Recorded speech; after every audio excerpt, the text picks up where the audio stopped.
Yan mga pre, kung ikaw ay gusto magluto at ikaw ay nagtitipid, ito panoorin mo.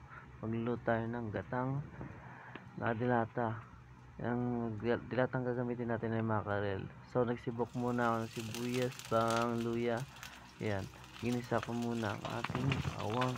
Susunod natin yan lahat ng mga ricados. So panoorin nyo muna kung ano yung mga ginagawa ko. So, ito yan sinibak ko na, nilagay ko na dyan. Nag-iwan lang ako ng konting sili syempre para din naman maanghang. Pag kinulang tayo sa anghang, lalagay natin yan. Pagkalagay natin yan, pag nagisa-gisa, susunod natin, lalagay ng bawang. Pagkasunod na, gigisa-gisa natin yan. Tapos susunod natin yung tawag dyan, sitaw.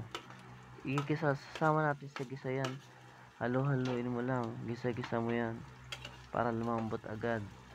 Kasi medyo matagal palambutin yan. Pagkatapos natin nagisa-gisa na ganyan, isusunod naman tayo ng tawag dyan, susunod tayo ng bagoong.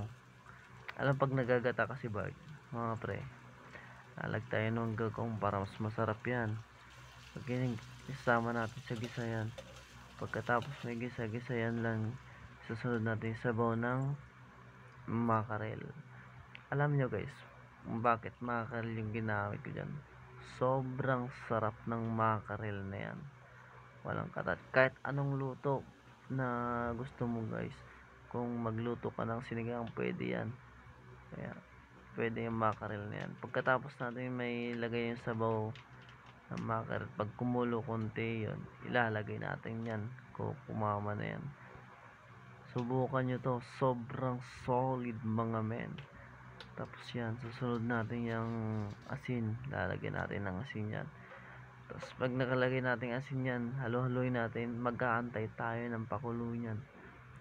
Ito, subukan nyo to. Sobrang solid. Ayan. Hindi ko pa pala pinakulo. Kan ko muna.